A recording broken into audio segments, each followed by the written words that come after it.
स्वागत है आप सभी का आज के व्लॉग में। आज है 29 मार्च 2025 और अभी बज रहे हैं सुबह के 10। तो सबसे पहले आप सभी को चैत्र नवरात्र और हिंदू नववर्ष की हार्दिक शुभकामनाएं। और मुझे बहुत अच्छा लग रहा है क्योंकि फाइनली बोर्ड्स एग्ज़ाम मेरे ख़त्म हो चुके हैं। अभी लेटेस्ट 18 मार्च को मेरे बोर्ड्स एग्ज़ाम ख़त्म हुए थे। तो अब जैसा मैंने आपको सभी को प्रॉमिस किया था कि बोर्ड्स एग्ज़ाम के बाद ही मैं व्लॉग बनाऊंगा, तो अब टाइम आ गया है, त्यौहार शुरू होने लग गए हैं, तो अब हम व्लॉग बनाएंगे दोबारा से। जैसे पहले व्लॉग डाला करते थे वैसे ही डाला करेंगे अब व्लॉग्स। और बीच में बहुत सारी चीज़ें हुई, दिवाली से लेकर अभी तक के बीच में बहुत सारी चीज़ें हुई, बहुत सारे हमने त्यौहार मनाए। तो वो सब की वीडियोस मैंने आपके साथ शेयर करी शॉर्ट्स के थ्रू, कम्युनिटी पोस्ट के थ्रू, और आपने बहुत प्यार दिया अपना उस पर, तो बहुत बहुत थैंक यू। तो बिना मेरा आपका टाइम वेस्ट किए जल्दी जल्दी अब नवरात्र की पूरी तैयारी करनी है, तो शुरू से शुरुआत करते हैं। यहाँ पर मंदिर में अभी तो दिया जल रहा है, अभी सुबह पूजा करी थी, तो अभी जब तक दिया जलता है तब तक दिया को जलने देते हैं, डिस्टर्ब नहीं करते मंदिर को। और तब तक हम अपना पूरा घर वर साफ़ करते हैं, जो भी बाकी नेसेसरी अरेंजमेंट्स है, जैसे मंदिर की जो ड्रॉर्स हैं इनको क्लीन करना और इनको मैनेज करना ढंग से, तो तब तक इनका काम करते हैं। एक बार जब दिया पूरा जल के शांत हो जाता है, उसके बाद हम मंदिर को छेड़ेंगे मतलब मंदिर को साफ़ सफाई करेंगे, भगवान जी का श्रृंगार वगैरह चेंज करेंगे। तो अब मैं आपको दिखाता हूँ एक एक करके अपनी सारी तैयारी। यहाँ पर मैंने मिट्टी के जो भी बर्तन हैं पूजा के वो सब भिगाने डाल दिए हैं। जैसे मिट्टी का जो सकोरा होता है जौ बोने के लिए, हवन के लिए जो ये कंडा जैसा यूज़ होता है, और छोटे छोटे दिए हैं प्यारे प्यारे, इनको धो के अच्छे से सुखाने के लिए रख दिया है पोंछ के।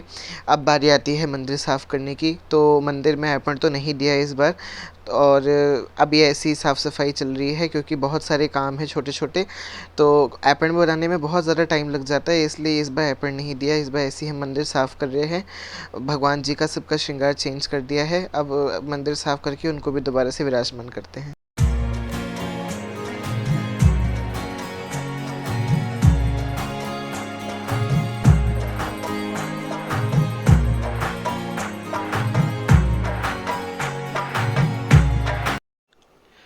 दोपहर के बज रहे हैं 3:30, और अभी पूरा घर अच्छे से साफ करके, झाड़ू पोछा करके, डस्टिंग करके अब मंदिर भी साफ कर दिया है, और सारे भगवान जी का श्रृंगार भी चेंज कर दिया है। और साथ ही साथ ये कुछ मंदिर के कपड़े थे, जैसे ये तो पोशाकें हैं, और ये कुछ हैंड टॉवल्स हैं जो कि सफाई वगैरह में काम आते हैं, और ये कपड़े हैं चौकी पे बिछाने के लिए, चुन्नियाँ हैं। तो ये सब अभी धोए थे, तो इनको भी अभी छत से मैं लेकर के आ गया हूँ, अच्छे से तय लगा ली है इनकी। अब करते हैं आगे की तैयारी। मंदिर के बर्तनों को धोने के लिए मैंने यहाँ पर सबसे पहले बर्तनों पर पीताम्बरी की लेयर लगा दी है। पीताम्बरी की लेयर जब सूख गई उसके बाद मैंने इनको अच्छे से मांजा, और मांज करके फिर मैंने इनको धो के कपड़े से पोंछ के सुखाने डाल दिया। बाकी टाइम पे मैं पीताम्बरी से ही धोता हूँ, पर इस मेथड से नहीं धोता था, जिस कारण उन पर उतनी ज़्यादा शाइन नहीं आती थी। इस बार इस मेथड से धोया तो बहुत ज़्यादा बर्तन शाइन कर रहे थे, और बहुत अच्छी शाइन उन्होंने मेंटेन करके रखी पूरे 9 दिनों तक। चौकी के आसपास उतना कुछ खास डेकोरेशन किया नहीं, बस अष्टदल कमल बनाया और हल्दी की हेल्प से थोड़ी बहुत रंगोली के डिज़ाइंस बनाए। उसके बाद अगले दिन सुबह सुबह जल्दी उठे, क्योंकि मुहूर्त बहुत जल्दी का था पूजा का। तो सुबह सुबह उठ के फटाफट झाड़ू पोछा किया, मम्मी ने भी पूजा की तैयारियां करी, और इधर से मैंने फिर बाकी तैयारियां करी। अब हम करते हैं पूजा।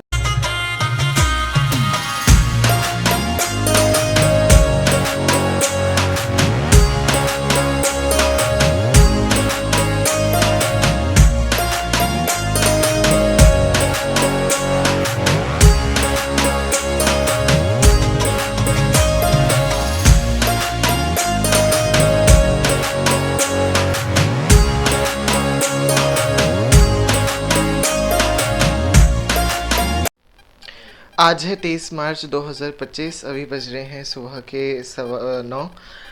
तो शुभ नवरात्रि, और साथ ही साथ सनातनी नववर्ष की भी आप सभी को बहुत बहुत शुभकामनाएं, और ये वर्ष सभी के लिए मंगलमय हो और अच्छा हो, यही भगवान से प्रार्थना है। अभी हमने पूजा कर ली है अच्छे से। पहले सुबह उठे, जल्दी जल्दी घर साफ़ किया पूरा। उसके बाद यहाँ पे आप देख सकते हैं पूरी हमने स्थापना कर ली है। ये पंचदीप जलाया था आरती के लिए, तो ये भी अभी बुझने वाला है थोड़ी देर में। इस बार का कुछ ऐसी ड्रेस आई है माता जी की, ऑरेंज कलर, थोड़ा सा सोचा था मन में, तो ऑरेंज कलर की ड्रेस भी मिल गई हमको। ये चीज़ आप सोच रहे होंगे कि ये क्या रखा हुआ है कार्तिक ने, तो ये है नवदुर्गा पट्टा। नवदुर्गा पट्टा एक ऐपण कला की ही एक शैली है जिसमें कि एक ऐसे अन्य अन्य देवी देवताओं को बनाया जाता है ताकि उनकी एक साथ पूजा हो सके। पहले के समय पे जब पहाड़ों में मूर्ति पूजा वगैरह नहीं हुआ करती थी तो ऐसे ही पट्टे वगैरह बना करके उनकी पूजा किया जाती थी। जैसे शादियों में और जनेऊ संस्कार में एक पट्टा होता है ज्योति पट्टा, तो उसमें अलग देवी देवता होते जो उस कार्य से संबंधित होते, तो वैसे ही इसमें इस कार्य से जो संबंधित देवी देवता हैं उन सभी का चित्रण इसमें किया गया है। और पहले के समय पे तो जैसे मैंने नानी से पूछा और अपनी मामी और मम्मी लोगों से पूछा तो वो लोग बताते थे कि पहले इसको पंडित जी आकर के घर में दीवार पे गेरू और बिस्वार से बनाया करते थे जैसे ऐपण बनाया जाता है, क्योंकि ऐपण कला की एक शैली है। बाद में समय बदला, रीति रिवाज बदले, तो फिर इसको रंग से भरा जाने लगा। तो इसमें अन्य अन्य देवी देवता बनाए जाते हैं, जैसे कि आप टॉप में देख सकते हैं सूर्य, चंद्रमा और शंख घंटी बने हुए हैं। त्रिदेव और उनकी त्रिदेवियाँ बनी हुई हैं और रिद्धि सिद्धि और गणेश भगवान जी बने हुए हैं। नीचे यहाँ पर गोलजी बने हुए हैं, फिर उनकी बाईं ओर तुलसी का गमला, इधर कुल देवता, उनके वीर, उनकी पत्नी, उनका पुत्र। और ये जो 9 चेहरे हैं इनको तो देख के ही पता लग रहा है कि ये नवदुर्गाएँ हैं। बीच में है हमारी अष्टभुजी देवी और उनके दाईं और बाईं ओर उनके द्वारपाल। और ये है जो 4 मुख बने हुए हैं, ये है माँ चामुंडा। ये उनके नीचे ही बना हुआ है चामुंडा यंत्र, और चामुंडा यंत्र के नीचे बना हुआ है माँ नंदा सुनंदा का एक स्वरूप, जिनको कि आप रूप से ही पहचान सकते हैं कि ये माँ नंदा सुनंदा है, क्योंकि पिछौड़ा पहना हुआ है और नथुली और पिठियाँ वगैरह लगा रखा है उन्होंने बढ़िया से। और इधर ये अन्य अन्य देवियाँ बनके ये हैं जो इधर हैं सिंह के पास में, ये हैं पूर्णागिरी माँ और डूनागिरी माँ, जो कि कुमाऊँ में बहुत ज़्यादा पूजी जाती हैं। इधर ये एक ऐपण की चौकी होती है जिसे बोलते हैं नवदुर्गा चौकी। जब भी नवरात्रि जैसा कोई भी अनुष्ठान होता है देवी का तो इसी को ही बनाया जाता है। अलग अलग देवी देवताओं से संबंधित अलग अलग ऐपण की चौकियाँ होती हैं तो उनको बनाया जाता है। तो ये पीछे आप सब जो ब्लू कलर का बैकग्राउंड देख सकते हैं ये रिप्रेजेंट करता है कॉस्मोस को, स्पेस को, आकाश को। और उसी के साथ जो असंख्य सफ़ेद बिंदुएं हैं ये छोटी छोटी सी, ये रिप्रेजेंट करती हैं पूरे विश्व के तारामंडल को, जितने भी तारे हैं प्रेजेंट उन सबको ये रिप्रेजेंट करती है। और साथ ही इसमें माँ के चरणों के पास में ही बने हुए हैं विष्णु लक्ष्मी जी के पैर। और ये पूरा एक पट्टा होता है। तो पहले के समय पे इसको दीवारों पे बनाया जाने लगा और साथ ही कभी कभी इसको पेपर पे भी बनाया जाता था। जब इसको पेपर पे बनाया जाता था तो इसको छापा बोला जाता है, और जब इसको लकड़ी के पट्टे पर बनाया जाता है तो इसे पट्टा बोला जाता है। का विशेष महत्व जो है वो अष्टमी और दशमी में होता है। देवी की जो मेन पूजा होती है वो अष्टमी और दशमी को ही होती है। तो जब अष्टमी और दशमी को हरेला पूजन होता है, यानी कि जो जौ बोए हैं उनका पूजन होता है, तो उसी के साथ में ही इसका भी उसी दिन विधिवत रूप से पूजन होता है। स्थापित इसको पहले ही दिन कर दिया जाता है, लेकिन विधिवत जो पूजन है वो उसी दिन होता है। आज है 5 अप्रैल 2025, अभी बज रहे हैं सुबह के 10। तो सबसे पहले आप सभी को दुर्गा अष्टमी की हार्दिक शुभकामनाएं। इतने दिनों से व्लॉग्स नहीं बना पाया, कुछ सोचा ही नहीं कि मैं मतलब क्या बनाऊँ क्या ना बनाऊँ। वीडियोस में कुछ क्लिप्स बनाई थी वो डिलीट भी हो गई। तो अभी आपने देखा मेरा फर्स्ट डे कैसा रहा नवरात्र का, और इस बार भी मैंने पूरे व्रत रखे थे चैत्र नवरात्र के, तो बहुत ही मेरे को अच्छा लगा। और अभी तो बस यहाँ पे पूजा की तैयारियाँ ही चल रही हैं, और जो हमारे इस बार बहुत अच्छे हो गए हैं, तो मैं एक एक करके आपको सारी चीज़ अभी दोबारा से दिखाता हूँ।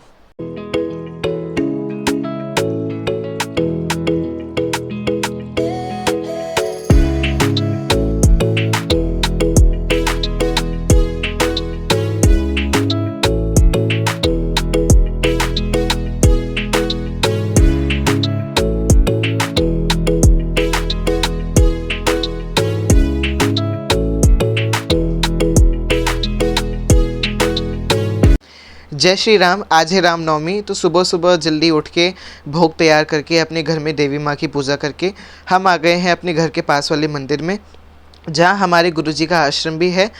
हमारी गुरु परंपरा में माँ राजराजेश्वरी त्रिपुर सुंदरी देवी जी की पूजा करी जाती है और ज़्यादातर शक्ति पूजन को ही बढ़ावा दिया जाता है। तो अभी चल रहा है यहाँ पर नवमी के अवसर पर शतचंडी महायज्ञ, साथ ही दुर्गा सप्तशती का पाठ।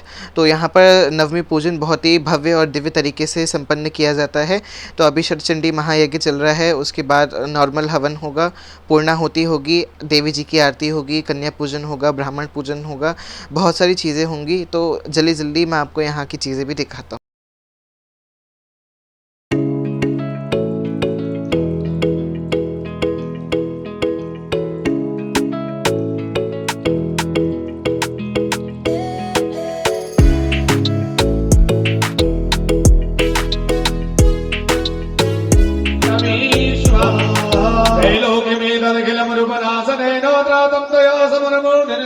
दत्वा नीतादिवं रिपुगुणाभयमाप्यवास्ता मस्माकमन्मदसुरारिभुवं नमस्ते स्वाहा। हाथ जोड़ लेंगे, पुष्प लेंगे, सुलेन बाई नो देवी बाई घड़ी चामगे घंटा सुलेना बाई चा बच्चा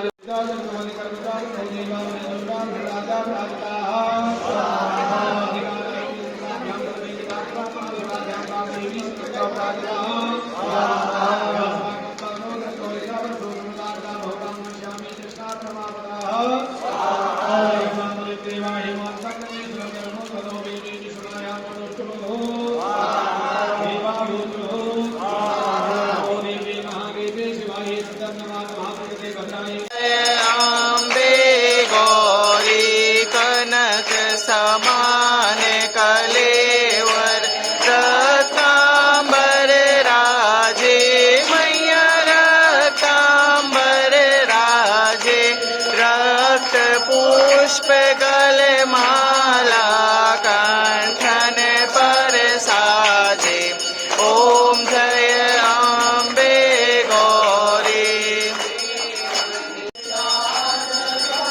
कीरति गाई आरती की जय हनुमान लला की दुष्ट दलन रघुनाथ लला की जा करुणावतारं संसार सारं भुजगेन्द्रहारं सदा वसन्तं हृदयारविन्दे भवं भवानी सहितं नमामि भवं भवानी सहितं नमामि। पूजा का समापन भी हो चुका है। अभी जल्द ही कन्या पूजन और ब्राह्मण पूजन भी शुरू होगा। तब तक पंडित जी ने सभी भक्तजनों के अंदर माता को चढ़ाया हुआ हरेला वितरित कर दिया है, जिसे सभी पुरुष अपने कान पर और स्त्रियां अपने बालों में रख रही हैं। जैसे अभी मेरी मामी हरेले को अपने बालों में रख रही हैं। और ये आप कह सकते हैं कि पहाड़ी लोगों के यहाँ होने वाले अनुष्ठानों का एक अहम हिस्सा है। जब भी पूजा संपन्न होती है तो घर के बड़े या फिर पंडित जी लोगों को भगवान को चढ़ाए हुए फूल या फिर हरेला वितरित करते हैं सिर पे रखने के लिए। गुरुजी के आश्रम से हम बहुत लेट आए क्योंकि पूजा ख़त्म होने के बाद भक्तजनों के अंदर प्रसाद भी वितरित हुआ था और प्रसाद वितरण होने के बाद साफ़ सफाई का काम और छोटे मोटे काम जितने भी निपटाने होते तो सब वो भक्तजन सब हम आपस में मिल कर के करते हैं। तो वहाँ से वापस आने में काफ़ी देर हो गई।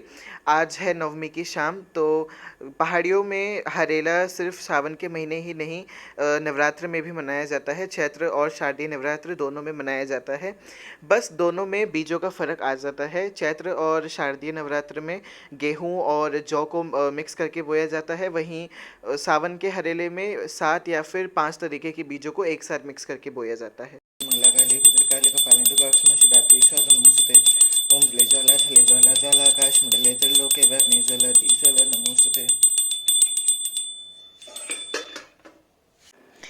हरेला हमारी फसल का एक सिंबॉलिक रिप्रेजेंटेशन होता है, क्योंकि हरेला साल में 3 बार तब मनाया जाता है जब जब हमारे खेतों में हार्वेस्ट होनी होती है या फिर हमको फसल बोनी होती है। और यही कारण है हरेला के सबसे बड़े रिवाज की कि हरेला बोने के लिए अपने ही खेत से मिट्टी ला करके साफ़ करके बोई जाती है, क्योंकि हरेला हमारे ही खेत का एक सिंबॉलिक रिप्रेजेंटेशन होता है। और भारतीय समाज में एक बहुत ही अहम रिवाज है, एक बहुत ही अहम परंपरा है कि अपने फसल की कटाई से पहले, हार्वेस्ट से पहले उसकी विधिवत पूजा करी जाती है खेतों में जाकर। तो चूँकि हरेला भी हमारी ही फसल का एक सिंबॉलिक रिप्रेजेंटेशन है, इसलिए हरेला कटाई के एक शाम पहले उसका विधिवत पहाड़ी रीति रिवाजों के साथ पूजन किया जाता है। अब हरेला की पूजा में सबसे पहले हरेले को 3 या 5 बार कलावे के घेरे देकर बांधा जाता है। इसका सिंबॉलिक मीनिंग ये है कि हरेला हमारी फसल होती है तो हम एक तरीके से कलावे से बांधकर उसे सेफगार्ड करते हैं।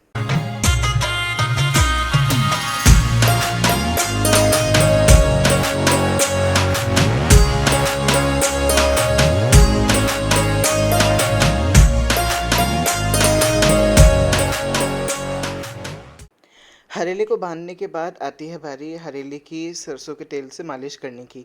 तो नीचे से ऊपर को हाथ में सरसों का तेल लगा करके हरेला की मालिश की जाती है।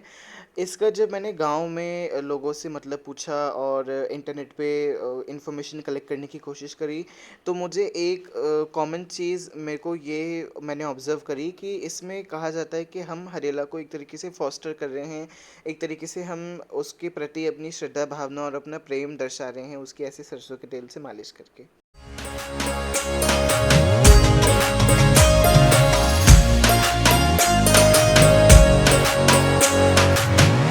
फसल काटी जाती है तो उससे पहले उसकी एक बार गुड़ाई होनी भी ज़रूरी है। तो गांव में पाटी के डंडे से हरेले को गोड़ा जाता है, पर यहाँ शहरों में तो पाटी का डंडा मिलता नहीं है, इसलिए हमको ये स्किप करना पड़ा। और साथ ही साथ एक रिवाज और भी फॉलो किया जाता है, जिसमें कि अनार यानी कि दाड़िम के पेड़ से या फिर आम के पेड़ से एक टहनी तोड़कर उसे हरेला के बिल्कुल बीचों बीच गाड़ा जाता है, एक पेड़ का स्वरूप मानकर। शहरों में इन दोनों चीज़ों का मिलना बहुत मुश्किल था, इसलिए मैं आपको वो चीज़ें नहीं दिखा पाया। आज है 10वां दिन यानी कि हरेला काटने का दिन। तो आज हमने सबसे पहले नहा धो के तैयार हो गए पूजा के लिए, उसके बाद धूप दिया जला करके अब हम आज चूँकि दशमी है तो हम जो नवदुर्गा पट्टा हमने स्थापित किया था उसकी भी पूजा करेंगे, क्योंकि उसका पूजन मेनली दशमी के दिन हरेला पूजन के समय ही होता है। उसमें चित्रित सभी देवी देवताओं को हम पिट्ठियाँ लगाएंगे, फूल चढ़ाएंगे, अक्षत चढ़ाएंगे। उसके बाद हमने जो ये हरेला काटा है इसकी भी हम पूजा करके उसे चढ़ाएंगे। गांव में हरेला काटने के समय पंडित जी आते हैं, पाठ पढ़ते हैं और उसके बाद अपने घर से लाई हुई दाथुली की पूजा करके उसी से हरेले को काटते हैं। लेकिन दाथुली तो यहाँ पर मिलना बहुत ही ज़्यादा मुश्किल है, गांव में ही होती है वो तो इसलिए यहाँ पर हमने चाकू का ही अच्छे से पूजन करके विधिवत रूप से अब हम उससे हरेले को काटेंगे।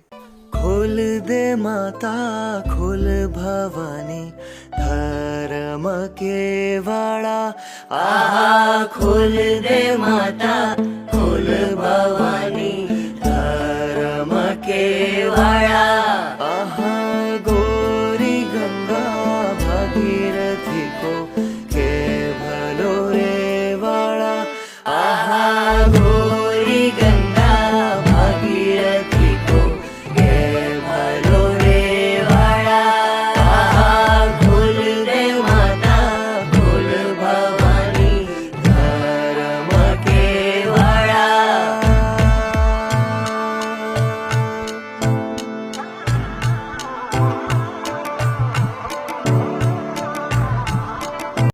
केलर छे भेट बेणा न्यारा दरबारा, आहा केलर छे भेट बेणा न्यारा दरबारा, आहा द्विजयवा करार लायो त्यारा दरबारा, आहा द्विजयवा करार लायो त्यारा दरबारा, आहा खोल दे माता खोल भवानी धर्म के वाड़ा। केलर छे भेट बेणा के खोलो के वाड़ा, आहा केलर छे भेट बेणा के खोलो के वाड़ा, आहा द्विजयानी साण लाया त्यारा दरबारा, आहा द्विजयानी साण लाया त्यारा दरबारा। तो डगड़ियों कुछ इस तरीके के रहे मेरे चैत्र नवरात्र इस बार के। आशा करता हूँ आप सभी को वीडियो पसंद आई होगी। वीडियो पसंद आई तो लाइक करना, शेयर करना, चैनल को सब्सक्राइब करना और साथ ही साथ कमेंट में ये भी बताना कि आपको वीडियो पसंद आई और आपकी नवरात्र कैसे बीते। हरेला काटने के बाद सबसे पहले अपने ग्राम देवता और ग्राम देवी के मंदिर में जाकर के हरेला समर्पित किया जाता है। तो मैंने हरेला काट करके पूजा की थाल सजा ली है। अब मैं अपने गुरुजी के आश्रम में जा कर के वहाँ हरेला सभी देवी देवताओं को समर्पित करता हूँ और उसके बाद अपने मामा मामी को भी जा कर के हरेला देता हूँ और उनको भी शुभकामनाएं देता हूँ।